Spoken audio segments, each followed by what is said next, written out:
Boa tarde a todos novamente. Meu nome é Leonardo Neto, estou aqui conduzindo os trabalhos do Rio International Publisher Summit, e a gente está dando sequência, então, à programação de hoje, com uma mesa oferecida pelo Fórum de Editores Educacionais e pela Abre Livros. A mesa é intitulada Educação para as Relações Étnico-Raciais nas Escolas e em seus Livros. E eu gostaria de convidar a Nilma Gomes, ex-ministra das Mulheres, da Igualdade Racial e dos Direitos Humanos, para ocupar o teu lugar. Elizabeth Cardoso, ela é escritora e professora da PUC São Paulo. Eu convido também Damares Silva, ela é profissional do livro, trabalha na Moderna Santiliana.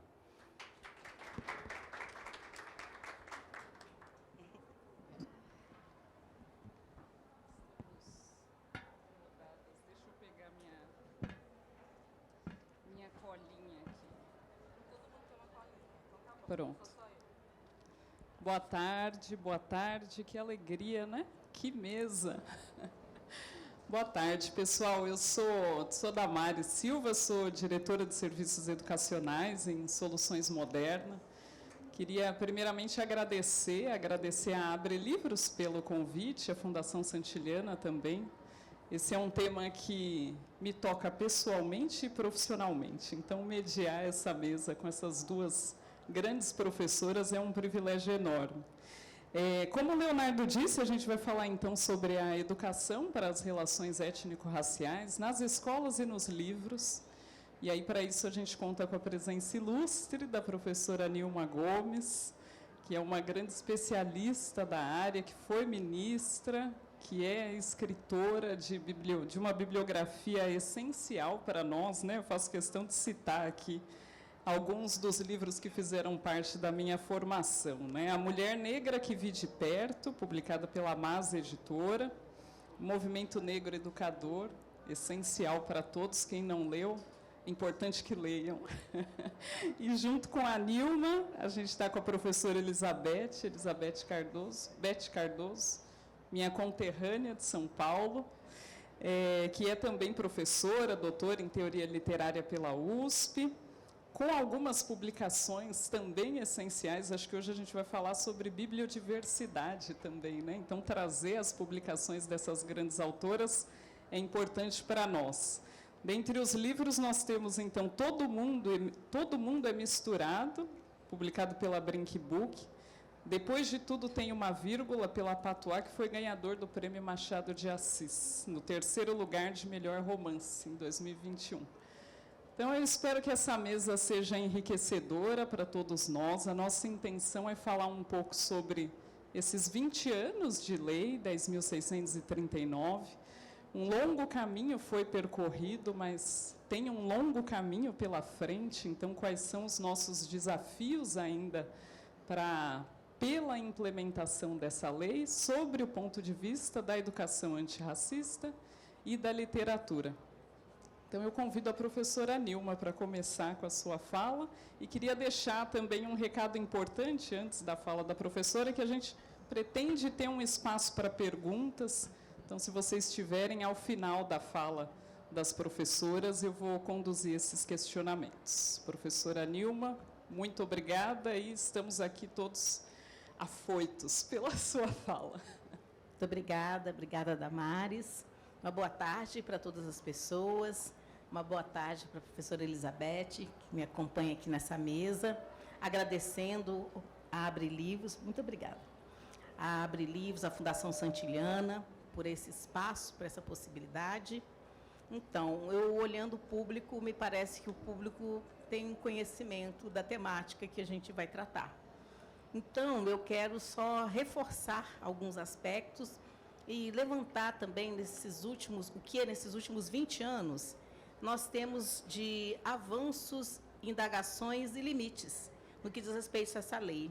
Como todos e todas sabem, a Lei 10.639 é a nossa Lei de Diretrizes e Bases.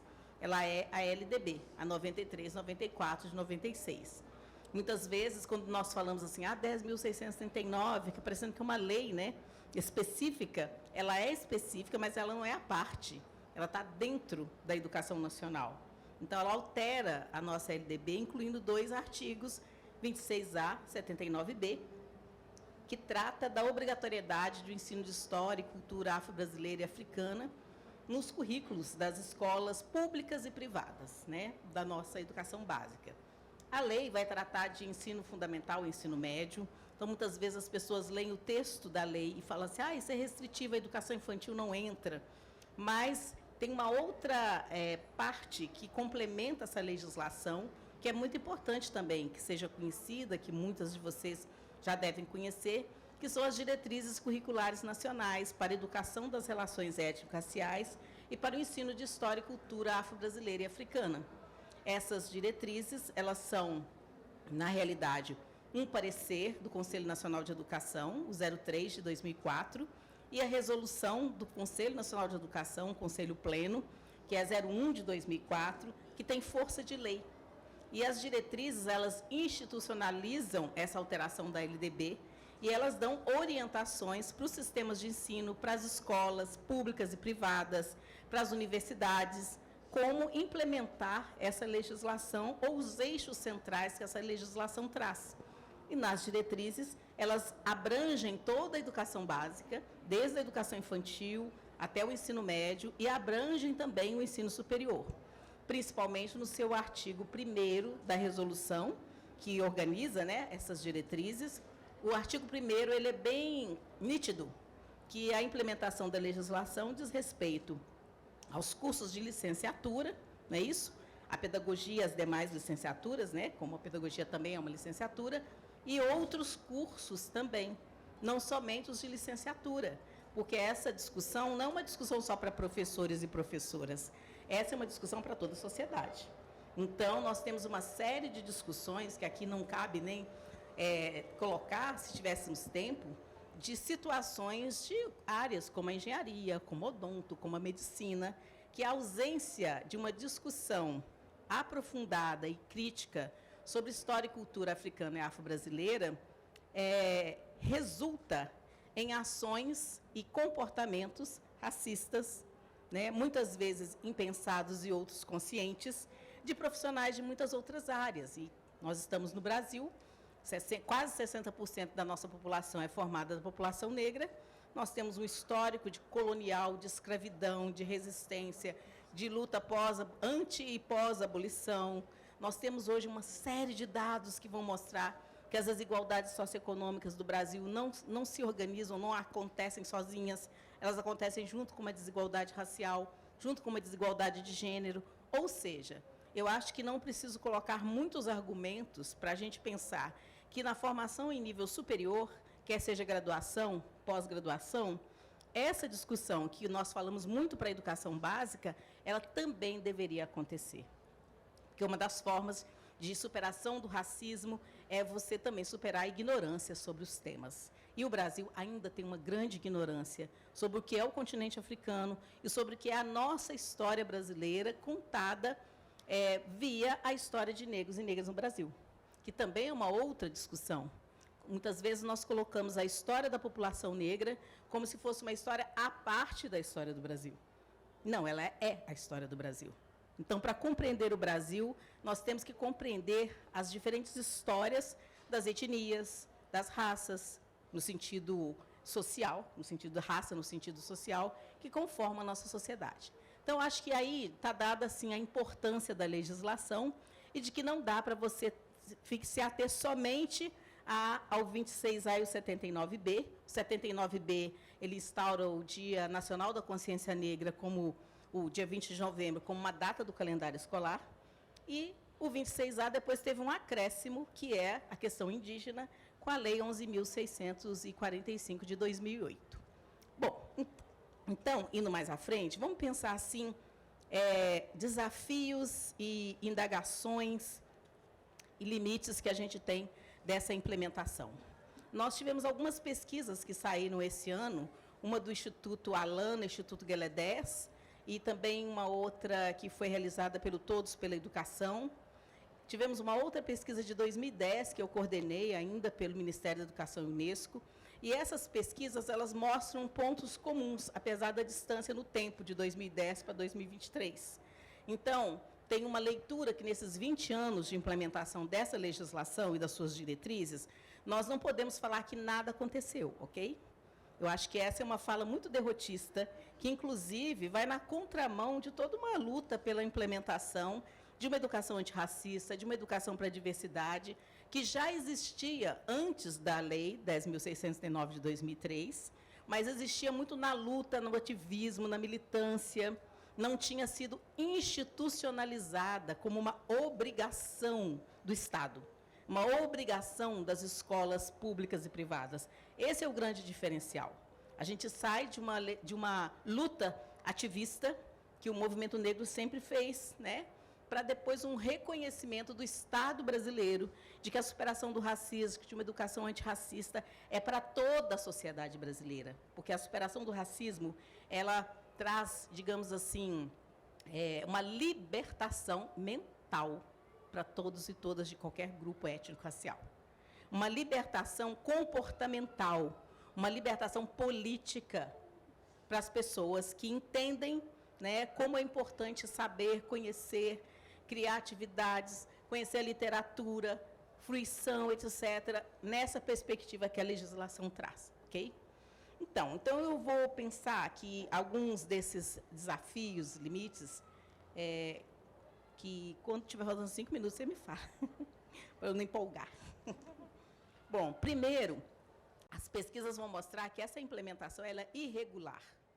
Então, ela não é do mesmo jeito em todo lugar do Brasil, em todas as regiões do Brasil, em todas as escolas públicas e privadas. Ela não é uma implantação que acontece do mesmo jeito na educação infantil, nos anos iniciais fundamentais do ensino fundamental, iniciais finais, melhor dizendo, do ensino fundamental, nem tampouco no ensino médio e nem tampouco no ensino superior. Então, acho que esse é um ponto que há uma concordância de que nesses 20 anos que nós esperaríamos que nós tivéssemos uma implementação mais consolidada, a gente tem ela ainda muito irregular. E essa irregularidade vai depender de uma série de fatores que não possibilitam que ela, como uma política pública, uma política de ação afirmativa, seja implementada. Esse é um ponto. O outro ponto é que, se não fosse essa legislação ter sido sancionada, nós não teríamos, por exemplo, hoje, algo que nós estamos vendo aqui, um mercado editorial, editoras educacionais, que se mobilizam hoje mais para atender essa dimensão de uma educação antirracista, da história e cultura africana e afro-brasileira. E essa é a diferença de você ter uma ação, que é uma ação justa, legítima da militância do movimento negro, do movimento de mulheres negras, do movimento quilombola, e você ter o reconhecimento do Estado de que essa luta não tem que ser só dos sujeitos que vivenciam e que são vítimas desse fenômeno perverso que é o racismo, mas essa discussão ela tem que ser para toda a sociedade brasileira, justamente para superar o fenômeno perverso que é o racismo. Então, essa é uma outra dimensão que a gente tem, de que há uma mudança, mesmo que ela seja paulatina, perto desses 20 anos, nos materiais didáticos. Nós temos hoje maior questionamento sobre a ausência da presença negra nesses materiais. Nós temos uma autora, Ana Célia da Silva, que na década de final de 70, início de 80, ela escrevia um livro sobre os estereótipos raciais presentes nos livros ainda de comunicação e expressão da época.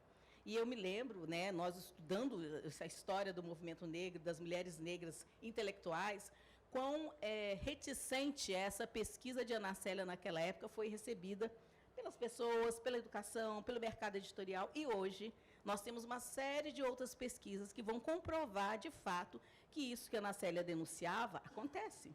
E temos, sim, uma mudança, uma conformação desses materiais didáticos, tentando agora se inspirar naquilo que a legislação coloca. Temos problemas? Temos vários, mas nós temos avanços. Então, eu quero chamar a atenção para esses avanços. Uma outra questão que essa temática traz é a superação, a necessidade de uma superação dessa leitura estereotipada sobre o continente africano. Se hoje nós falamos muito, né, sobre a África real, não a África só dos filmes norte-americanos, né? Não somente aquela África da miséria, etc., dos conflitos, mas se hoje nós também temos uma leitura crítica de que essa África, esse continente africano, é o berço da civilização, é o berço da humanidade, inclusive, é o que a ciência chegou à conclusão, nós também, hoje, buscamos conhecer, de alguma forma, esse continente, não somente na sua riqueza, mas nos seus conflitos, nos seus avanços, nos seus mais variados países, numa multiplicidade linguística, étnica, ou seja, é um outro continente africano que nós hoje podemos discutir. Em todos os lugares é assim? Em todas as escolas essa reflexão é feita? Não. E aí está um dos desafios que mostra essa irregularidade na implementação da lei. Mas isso hoje já começa a ser um movimento que nós vamos acompanhando numa produção educacional.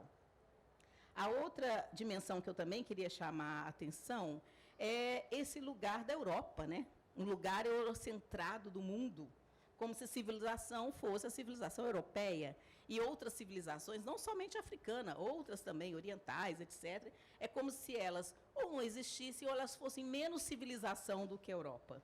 E isso também é uma discussão crítica que hoje nós já realizamos, que vinha sendo realizada por alguns fóruns de pesquisadores, historiadores, etc., mas que hoje ela se expande e nós podemos encontrá-la, inclusive, em cursos de formação de professores e professoras que não são necessariamente de história.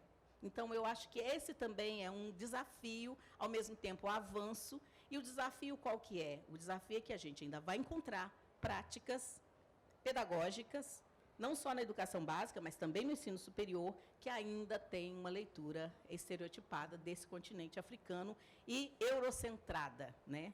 E esse eurocentrismo, ele nos acompanha no Brasil não somente nessa questão, ele nos acompanha, inclusive, na forma do nosso país pensar a si mesmo, né?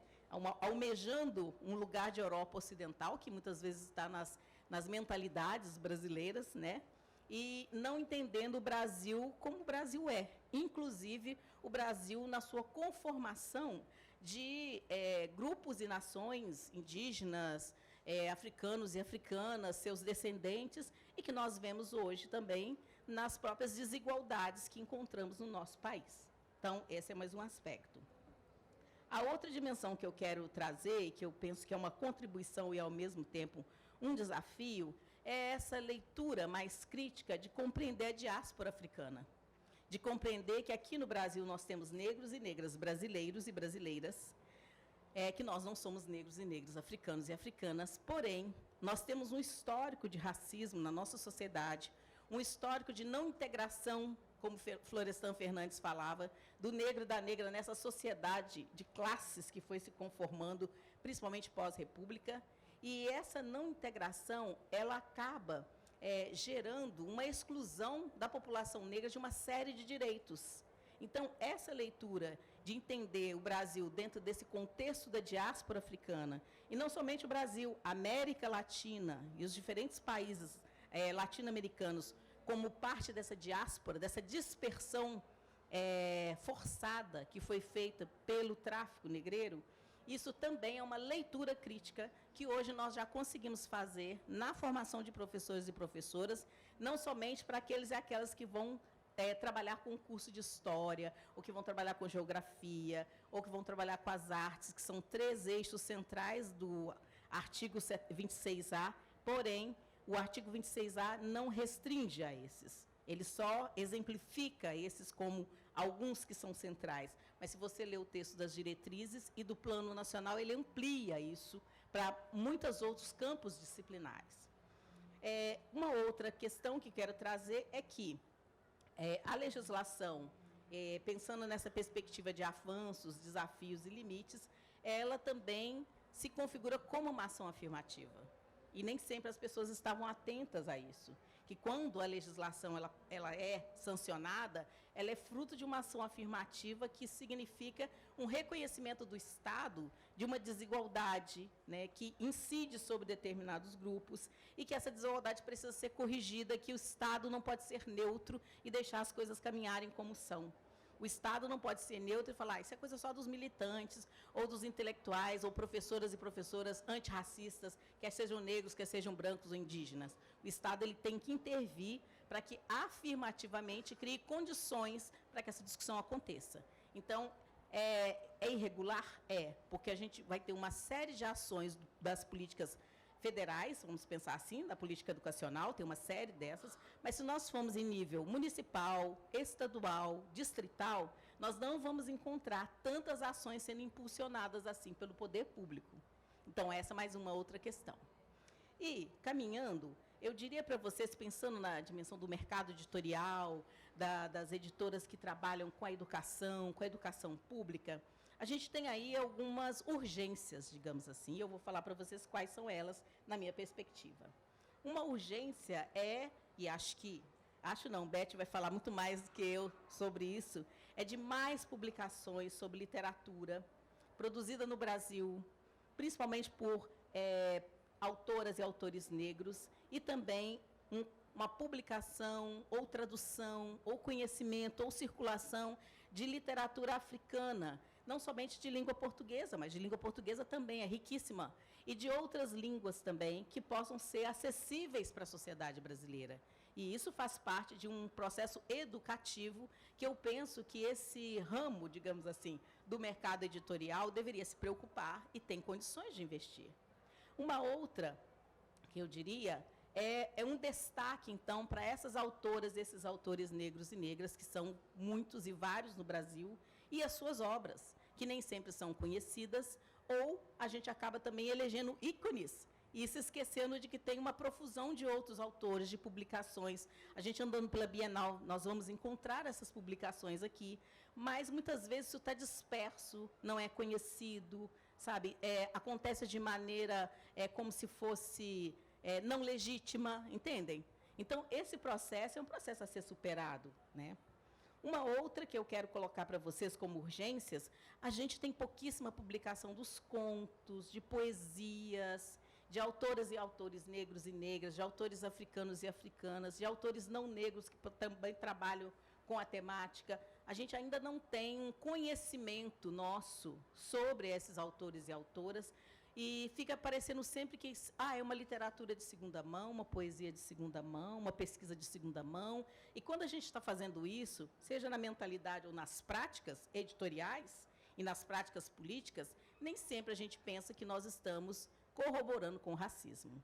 Porque a prática do racismo, ela acontece das mais diversas formas: negação, invisibilidade, silenciamento, estereotipação. Tudo isso faz parte dessas práticas do racismo. Por quê? Porque o racismo digamos assim, é um corpo teórico e um corpo de práticas e um corpo de mentalidades que advoga que existe uma superioridade racial e uma inferioridade racial. O grupo que geralmente é colocado como superior racialmente no contexto do racismo é das pessoas brancas. E os grupos que são considerados inferiores no contexto do racismo, negros, indígenas, povos latino-americanos dos mais diversos, entendem? Tem hora que nós temos uma certa dificuldade de admitir isso. Você fala assim, não, eu não, professora Nilma, imagina. Mas isso não é você apenas. Nós temos uma questão que é do imaginário social, das práticas, das relações de poder na sociedade brasileira. E todas e todos nós aqui navegamos nesse campo. Por isso que a reflexão crítica e a postura crítica em relação a essas e outras questões, ela é, digamos assim, um dever ético e um dever político e cívico de todos e todas nós, independentemente do nosso pertencimento étnico-racial, independentemente de onde você atua profissionalmente. Mas a educação tem uma parcela muito importante nesse processo. Indo mais para frente, tem uma outra questão que eu acho que vem para esse mercado, que nós vamos ter editoras de médio e pequeno porte investindo muito mais em atender a Lei 10.639 e suas diretrizes, mas nem sempre nós vamos ter as chamadas grandes editoras fazendo esse investimento. A pergunta é, por quê? Por que isso acontece? Né? A circulação desse material, ela é importante. E a gente sabe que a circulação também tem a ver com quem publica, com quem produz, ou com as condições que são criadas para que uma circulação desse material possa sair. Tem uma série de questões aí envolvidas que são desafios. E também, eu diria, dentro dessa nossa discussão, que há uma outra dimensão a ser pensada, que Será que, quando nós pensamos, né, no mercado editorial, no corpo editorial, que tem como objetivo fazer publicações para a educação pública, a educação privada, etc., etc., foca a educação, nas nossas equipes nós temos negros e negras? Nós temos ilustradores negros e negras, além de autores? Nós temos pessoas que trabalham na parte que vai pensar, produzir. Aí você pode falar comigo assim, professora Nilma, a gente não tem tantos quadros assim. Já tentaram? Já fizeram a chamada? Já formaram? Muitas vezes você vai precisar formar alguém. E isso é superação do racismo. Superação do racismo é isso. Não é somente eu chegar e me contrapor à lei, etc. É isso, mas é também um comportamento, uma mudança de posição, uma posição política afirmativa, intencional, de superação de desigualdades, no nosso caso, raciais. Então, quando a gente olha para dentro do nosso corpo editorial, das pessoas que trabalham conosco, onde estão as pessoas negras? Hoje nós estamos num contexto de ações afirmativas, inclusive de um grupo de jovens negros e negras que têm saído para o mercado de trabalho, chegado para o mercado de trabalho, nas mais diversas áreas. E nem sempre nós pensamos que essa é uma postura política antirracista e que tem a ver com a educação. Indo mais à frente, ontem, numa reunião com o CNPq, um dos diretores do CNPq me falou o seguinte: bom, ainda bem que a gente fica viva, né, para ouvir certas coisas, que eu pensava que eu nunca ia ouvir. E ele me falou o seguinte: professora Nilma, hoje as revistas especializadas, Science, Nature, já falam que a diversidade, quanto maior diversidade, melhor ciência nós produzimos. Isso demorou muito tempo, porque nós sabemos que a ciência, ela contribuiu muito para que o racismo se expandisse, não é isso? O racismo biológico, o racismo científico.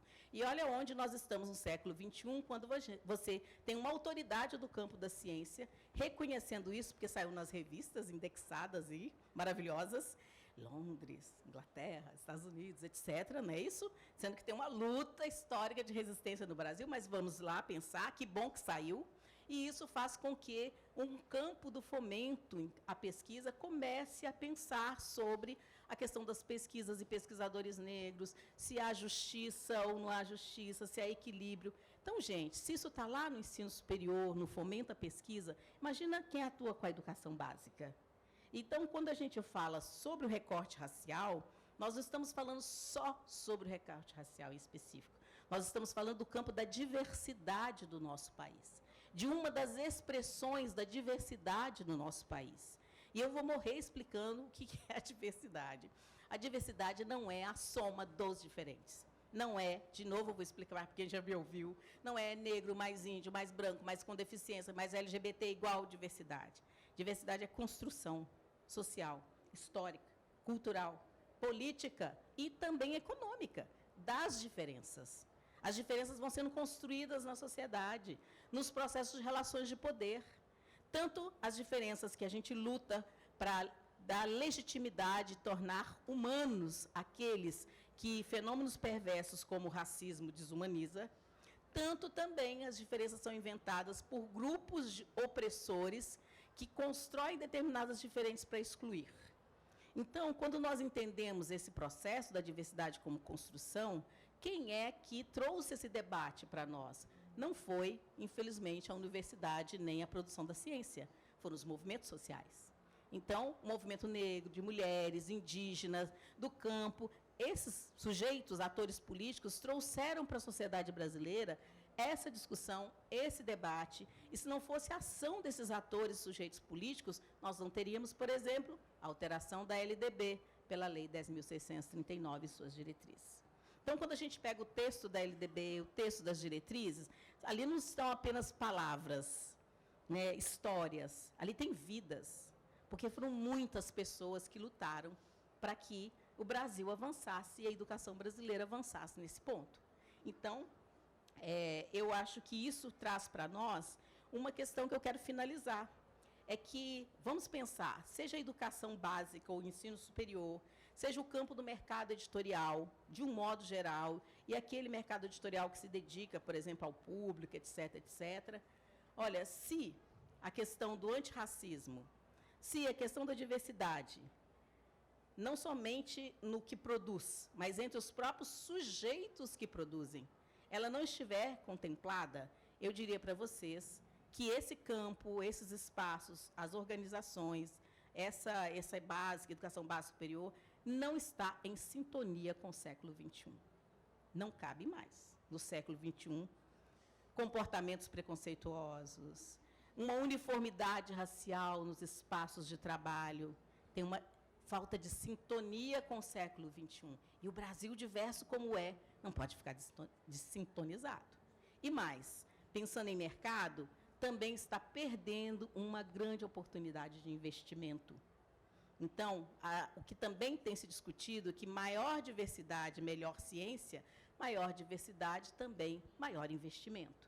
E há também pesquisas que vão mostrar que muitas vezes se pensa que as pessoas negras são mais pobres do que muitas vezes elas realmente são, que não vão consumir, que não tem mercado. Mas quando a gente chega, por exemplo, numa das editoras que eu fui hoje com as meninas, e sair de lá cheia de livros, e ver aquela quantidade de pessoas consumindo, e jovens, a dizer, gente, assim, eu não vou entrar na questão do mercado e do consumo, da leitura capitalista, mas eu quero chamar a atenção de que esse público também consome.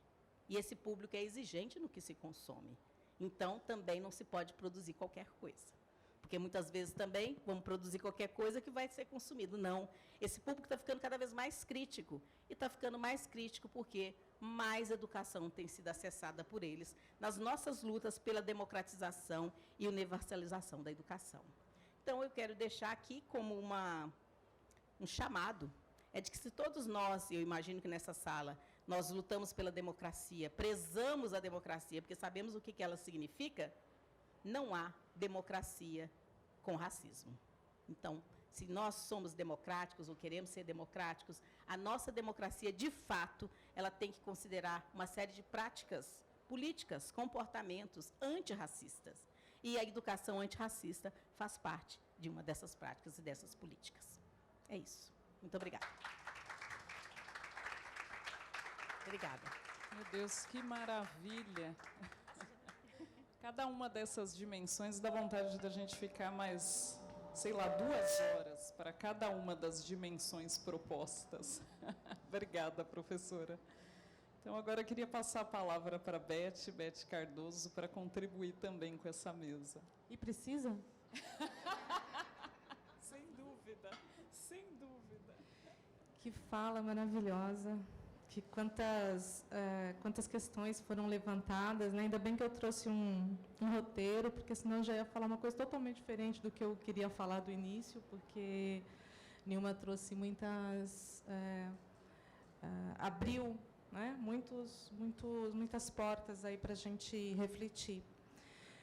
Mas, então, eu queria agradecer o convite da Abre Livros, na pessoa do Eduel Cruel, pronunciei certo, que fez esse convite maravilhoso de poder estar aqui do lado de Nilma, do lado de Damares, para conversar um pouco com vocês. Quero saudar as autoridades presentes, todos os participantes, desejar uma ótima tarde para todos, todas e todes.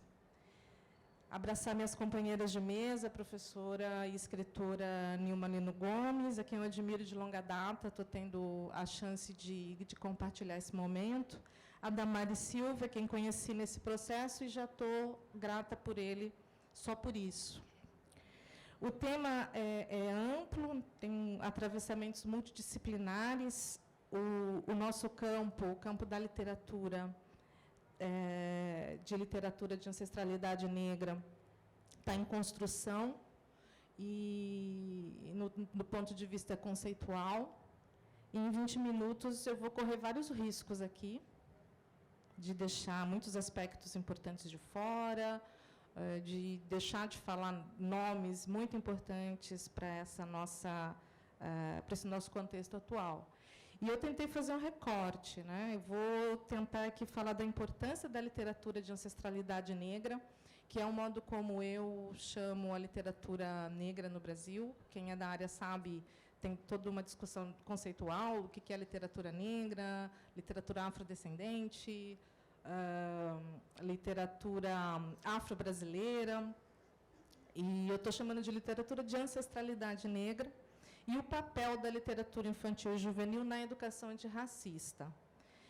Estou trazendo aqui alguns pontos para a nossa reflexão, de modo a gente ampliar essas conquistas que a lei trouxe para a gente nos últimos 20 anos, né? Eu vou fazer, dentro do recorte, eu vou fazer outro recorte. Vou falar de representatividade, de autoria, de leitores e de afropoética, que é um outro conceito que eu trabalho e que vou trazer aqui para a gente também. Então, vamos lá, representatividade.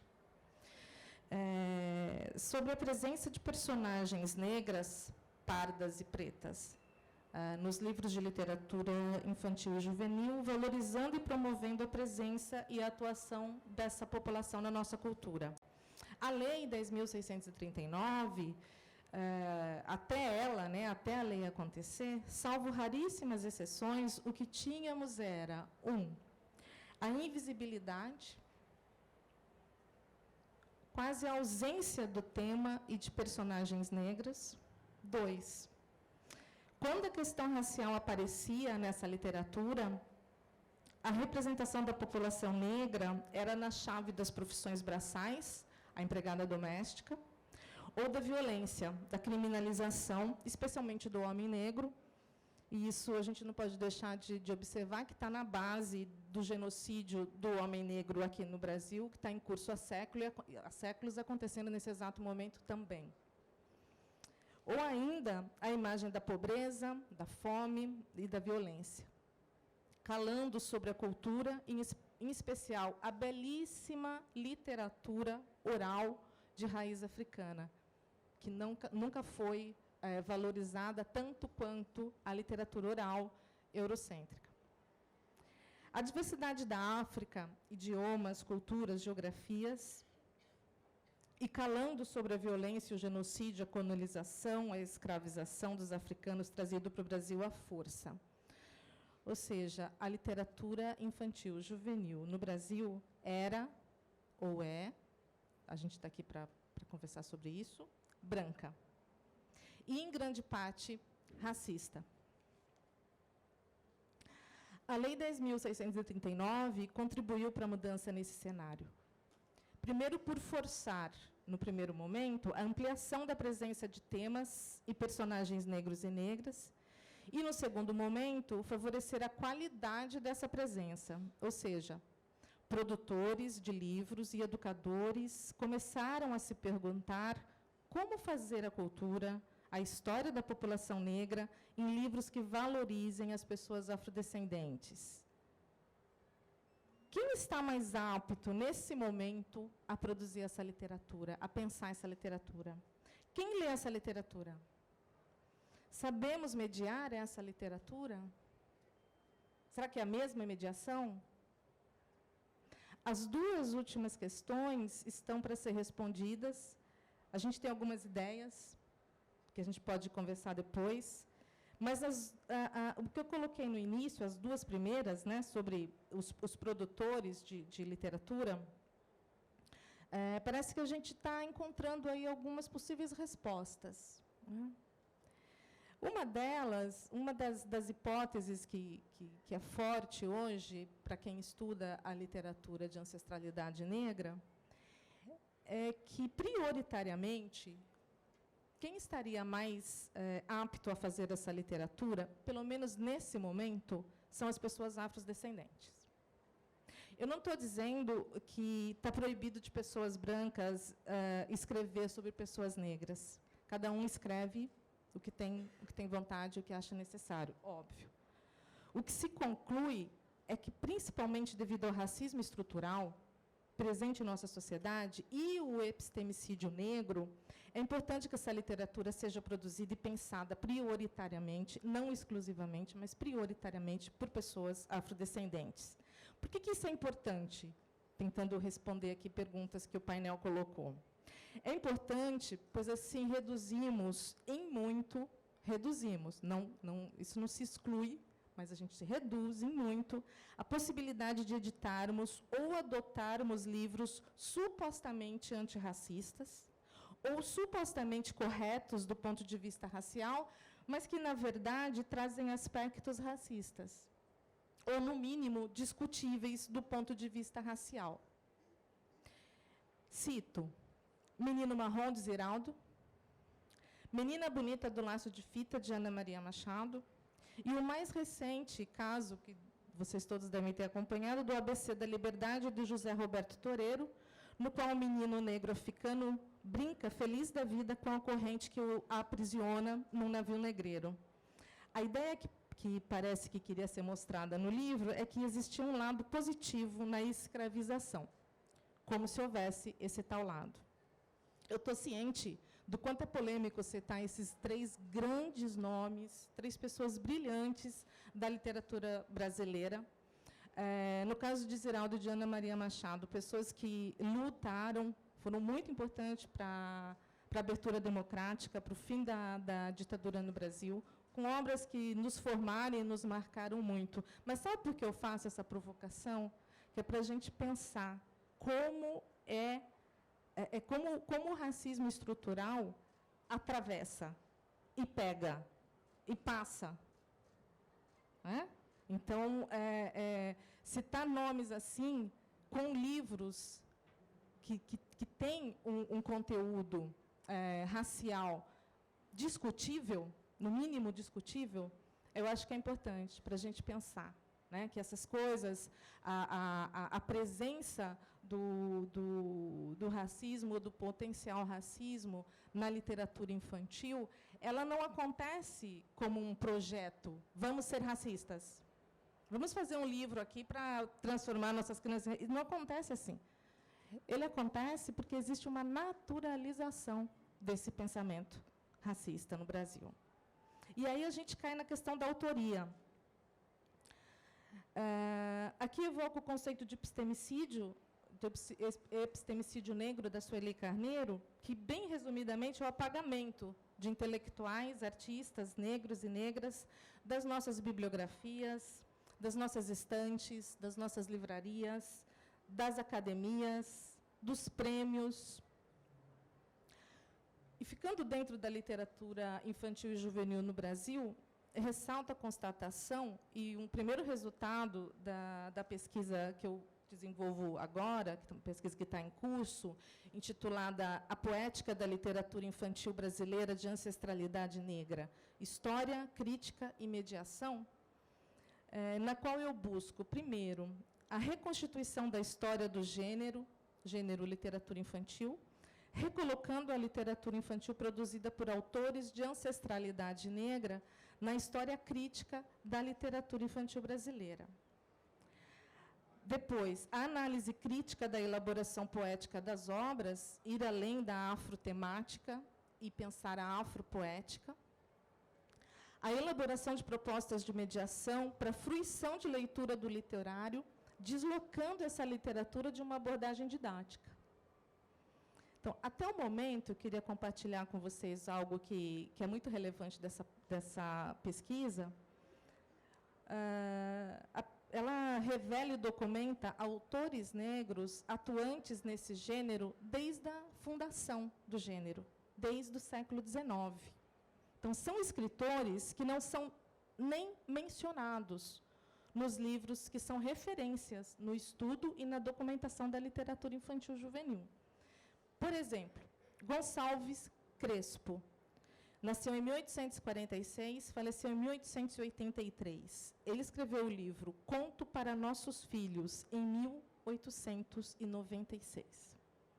João do Rio, sim, o João do Rio, o cronista carioca, nasceu em 1881 e faleceu em 1921, e ele escreveu, junto com o Viriato Correia, o livro Era uma Vez, em 1909. Ildefonso Juvenal nasceu em 1894, faleceu em 1965, e ele escreveu Contos de Natal, em 1939. Mestre Didi, nascido em 1917, falecido em 2013, escreveu Contos Negros da Bahia e vários outros títulos. O Contos Negros da Bahia é de 1961, e a literatura de Mestre Didi é vista do ponto de vista antropológico, de um ponto de vista social, mas é literatura e não está nos nossos catálogos, nos nossos registros de literatura infantil. Ruth Guimarães, 1920-2014, Lendas e Fábulas do Brasil, de 1978, e tantos outros. É essa história que eu estou tentando recontar em artigos acadêmicos e, inclusive, reeditando as obras desses autores. A gente começa os lançamentos em fevereiro.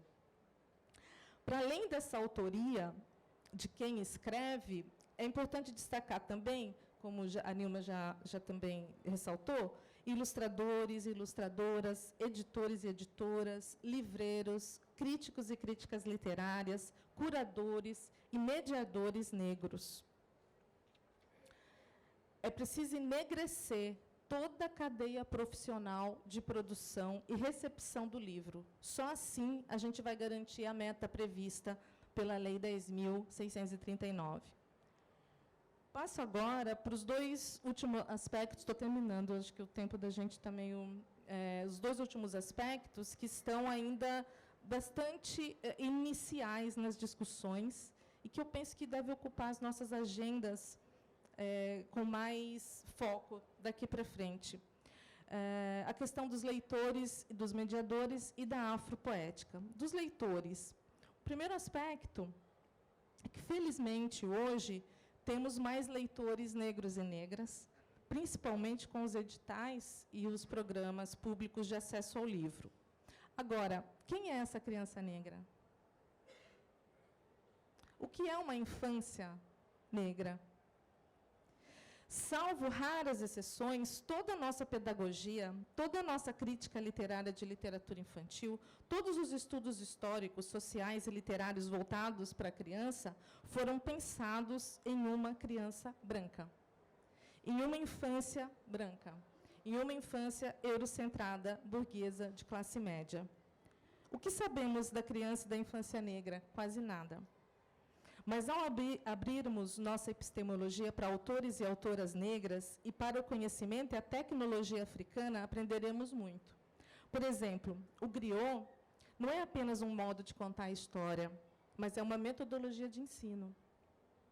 O quilombo não é apenas um lugar de refúgio para africanos. O quilombo é filosofia, é urbanismo, é sociologia. O segundo aspecto... Quem lê esses livros, para quem eles são escritos? Para crianças brancas, para crianças negras, para ambas, para crianças brancas e negras? Quais as implicações de respondermos afirmativamente para essas três questões? Eu chamo aqui a atenção para a sensibilização dos mediadores de leitura. Já imaginou como uma criança negra se sente quando a sua história, o trauma de sua família, o seu trauma pessoal, é abordado em sala de aula como se não estivesse ali, como se ela não estivesse presente, ou como se fosse equivalente a um tema qualquer do currículo. Vamos falar de mitocôndria? A próxima aula a gente fala de literatura infantil e de cultura africana. Cuidado. Quando você fala de escravização de pessoas afrodescendentes, você está falando da família dessas crianças. E isso dói. Há um campo de dor. Você acha que uma criança branca e uma criança negra assiste a Mulher Rei ou o Pantera Negra da mesma forma que uma criança branca assiste? Então, quais as especificidades e as subjetividades de uma educação antirracista? O que ela coloca para a mediação de uma literatura infantil e juvenil verdadeiramente comprometida com a valorização da ancestralidade negra? E eu finalizo falando um pouco de afropoética, que é a questão estilística, o trabalho com a linguagem que os autores e autoras afrodescendentes desenvolvem. É ir além da afrotemática, ou seja, do tema África, e chegar no modo como a literatura afrodescendente é construída, é arquitetada no Brasil. É justamente atentar para a construção estética desses autores e perceber pontos de encontros e desencontros entre seus projetos artísticos e literários, para responder a seguinte pergunta: existe uma afropoética na literatura brasileira? Sim. Como ela está configurada? Quais são suas correntes e tendências? Pois a literatura infantil de ancestralidade negra, ela não é uniforme. ela tem tendências, ela tem correntes, há caminhos, há projetos literários diferentes. Quais são as especificidades? O que minha pesquisa tem apontado, alguns traços que são constantes nessa literatura. O narrador griot, presente desde Mestre Didi, passando por José Rufino, chegando a Cidinha da Silva e Edmilson de Almeida Pereira. Uma afetividade, o que a gente chama de afroafetividade, como na obra de Sônia Rosa, de Nilma, de Cagé. Há também uma sonoridade, um ritmo aliado à oralidade, vindo aí do idioma iorubá, por exemplo, e das religiões de raízes africanas. Cito a obra da Azaneri. Prosa poética. Há a literatura de ancestralidade negra, a literatura infantil de ancestralidade negra tem um investimento muito alto numa prosa poética.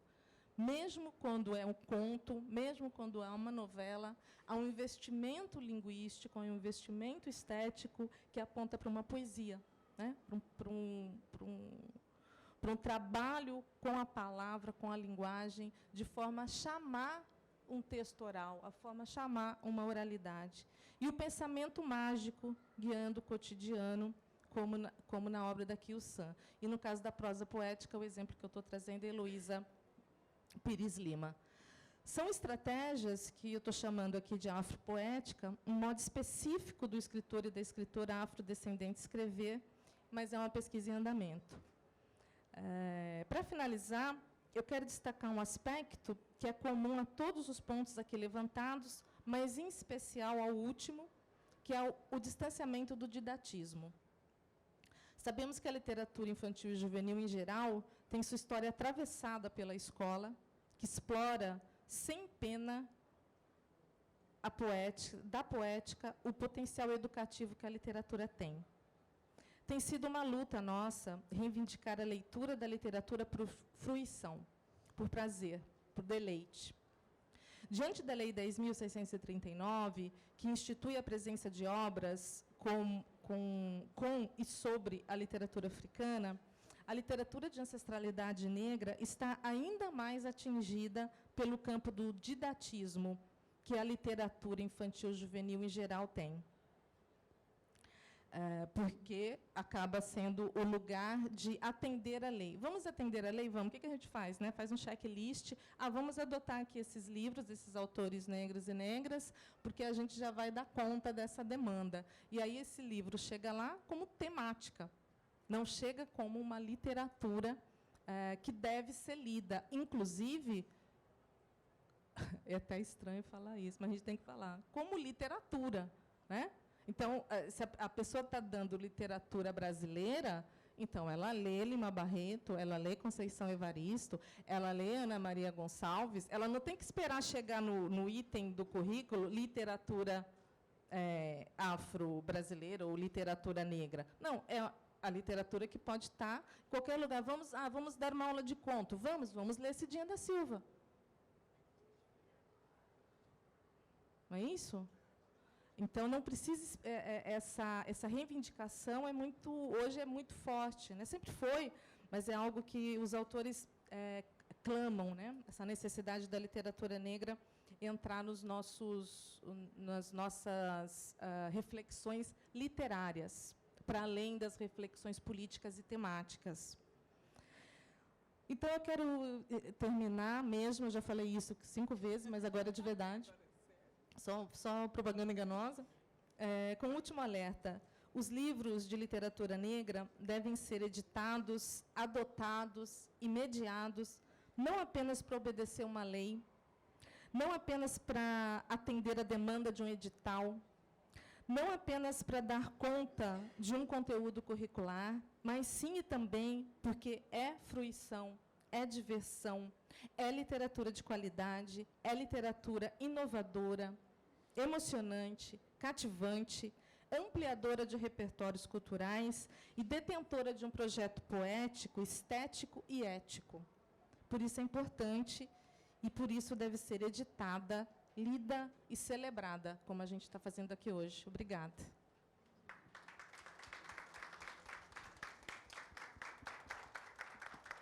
lindo, Beth. Obrigada pela sua fala. Olha, a gente tem exatos 5 minutos, certo? Eu não sei se alguém tem alguma pergunta. Aí, se tiver, a pergunta tem que acontecer em 30 segundos, mais 30 segundos de resposta para cada uma das palestrantes. Pois não. Eu vou tentar ser bem rápida. Boa tarde a todos e todas. O meu nome é Érica, eu faço parte da Saber Educação. E tem uma pergunta e vou tentar ser super rápida. A professora Elizabeth comentou, né, para além da afrotemática, pensar na afropoética. Né? Isso me faz pensar um pouco sobre como que, às vezes, a gente pensa que o intelectual negro ele precisa refletir somente sobre temas relacionados com racismo, enfim. E isso me provoca bastante quando eu penso em como a gente pode começar a pensar a produção antirracista para as outras áreas de conhecimento. E eu queria ampliar um pouco essa frase para entender de vocês aqui e perguntar se vocês acreditam que esse pode ser um caminho para a gente começar a pensar em como os nossos materiais, e aí nos entendendo enquanto editores aqui, né, os nossos outros materiais podem começar a trazer essa temática entendendo a pessoa negra como produtor de conhecimento, como um físico, né, como um químico, como um matemático, enfim, né, porque eu fico pensando muito sobre como a gente pode começar a tentar tirar a questão antirracista da história, da arte, da língua portuguesa e começar a incluí-lo em outros lugares. Eu fico pensando no olhar do editor e do time, da equipe, do ilustrador, mas também nessas fontes que a gente usa. Né? Eu queria entender de vocês se vocês acham que esse é um caminho e se vocês conseguem vislumbrar outros caminhos possíveis para a gente começar a fazer o contrário do epistemicídio, né? Começar a colocar esses pensadores também como parte. Não, agora vamos pensar num pensador negro, mas também entendê-lo enquanto produtor de conhecimento. Dependendo da pergunta. 10 segundos, Nilma. Obrigada pela questão. Olha, se a gente for pensar no que as diretrizes colocam, eu volto lá para que eu falei do artigo 1º da Resolução 01 de 2004, que coloca que essa discussão trazida pela 10.639, que alterou a LDB, ela é para todas as áreas do conhecimento. Então, eu penso que, muitas vezes, nós lemos o textinho da lei, os 2 artigos lá, mas não vamos para os outros documentos também que derivam dela e que a institucionalizam. Então, sim, eu penso que todas as áreas do conhecimento elas têm que passar em revista, até mesmo pelo que a própria Beth nos falou, a questão do epistemicídio negro, a questão do racismo estrutural. Essas dimensões não estão só na educação, não estão só na formação. Então, não deveria ser foco só da formação de professoras e professores, está na nossa sociedade. Então, se está na nossa sociedade, todo e qualquer processo formativo da nossa sociedade deveria considerar essas dimensões de acordo com a especificidade da discussão que ali se dá. Então, por exemplo, eu conheço muitas pessoas da área da engenharia que não conhecem Rebouças, por exemplo, que nunca ouviram falar de André Rebouças, dos irmãos Rebouças, e nunca estudaram o projeto, inclusive, que estrutura uma das maiores cidades que nós temos aqui no nosso país, não é isso? Em São Paulo. Então, estou dando só um exemplo de dimensões que são importantes de serem incluídas, sim. Dimensões não, áreas que são importantes de serem incluídas, sim. E mais, eu acho que também, volto a insistir, mais do que a inclusão dos temas, das reflexões, mas é também a construção do direito da presença das pessoas. Então, as pessoas negras, os profissionais negros e negras, eles e elas precisam também estar incluídos nas mais diversas áreas. E, no caso da produção do conhecimento, nós temos hoje, inclusive, uma legislação, que é a 12.990 de 2014, que as universidades e institutos federais deveriam cumprir quando da inserção de profissionais negros e negras nos concursos públicos para atuarem, por exemplo, nas universidades e institutos federais públicos. É uma lei federal. E que se expandiu para outros estados também. Então, você tem que ter a discussão nas mais diversas áreas e os sujeitos e as sujeitas ali, não só como destinatários de uma discussão que uma legislação trouxe, mas como profissionais, sujeitos ativos que participam e que, óbvio, trazem para esse espaço da diversidade também seus valores, também suas culturas, também os seus olhares. Eu acho que falta-nos isso ainda no Brasil tão diverso. Eu me sinto contemplada tanto pela pergunta, que é sim, e pela resposta. Acho mais bacana ouvir outra pessoa da plateia. Eu acho que a gente não tem mais tempo para perguntas, mas se você quiser alguma consideração final... Se ninguém vai falar, então eu posso... Pode, eu estou preocupada com o tempo. Tem mais? Vamos lá.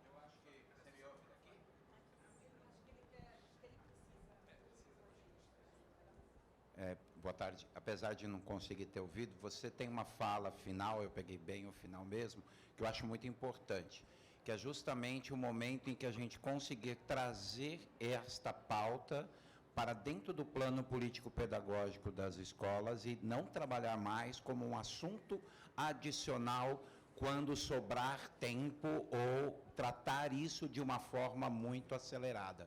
Então, eu acho, a minha pergunta é justamente isso, a partir de um projeto político-educacional brasileiro, a introdução da cultura, da literatura negra, ela tem que fazer parte da construção desse projeto político-pedagógico. Então, queria só te ouvir um pouquinho mais sobre isso, porque foi a parte que eu falei, achei muito interessante.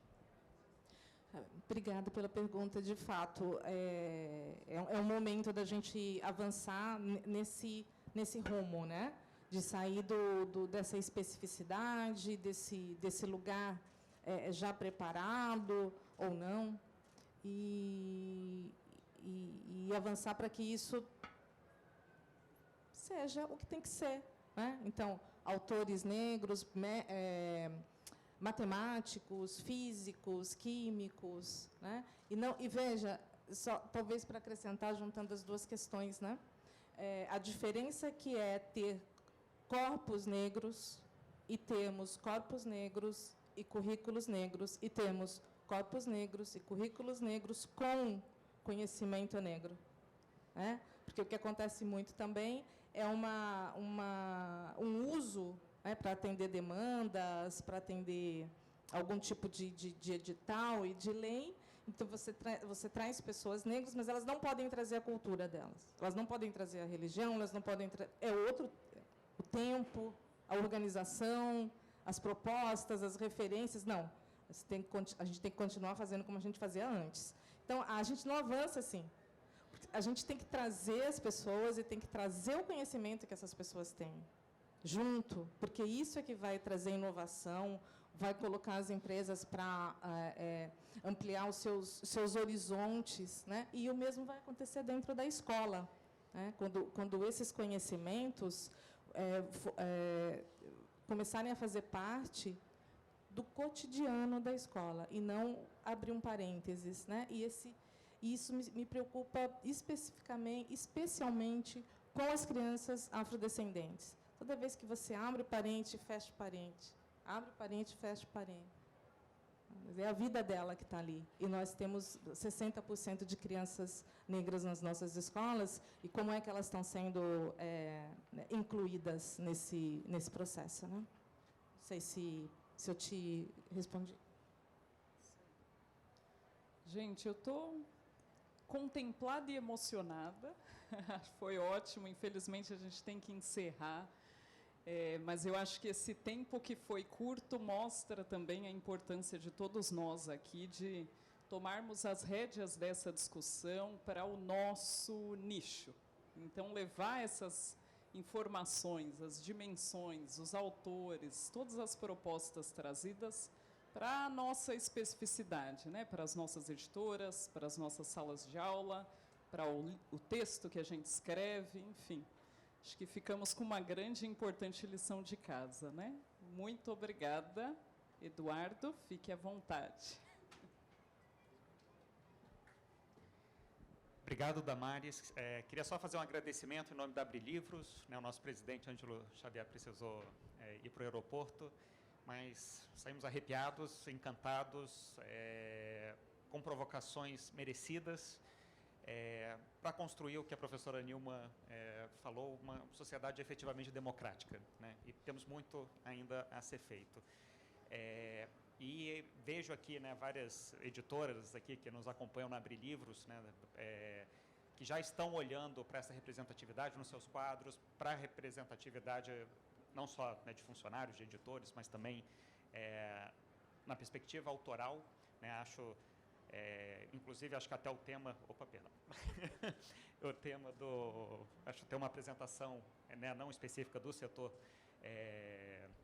de editoras educacionais, né, de censo, primeiro até sabermos, constatarmos, né, em que pé que estamos, né? Acho que esse é o primeiro passo. Temos aqui iniciado, né, Renata, Karine, né, Érica, uma série de debates que é justamente, né, usar as entidades do livro para promover essa discussão dentro das editoras. Então, acredito aqui que o painel, pelo menos do ponto de vista, né, da Abrir Livros, né, como organizando esse painel, com certeza foi muito bem atendido. Então, de coração, meu muito obrigado a vocês três.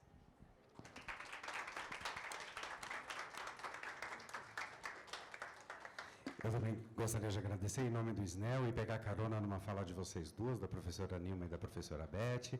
A professora Nilma disse que uma das urgências para o mercado editorial é justamente olhar para a sua mão de obra e entender como é que essa mão de obra está sendo composta. E justamente como o Eduardo também já adiantou, né, o tema da próxima mesa. Eu vou pedir, então, mais uma salva de palmas para a professora Nilma, professora Beth, para a Damares. Muito obrigado.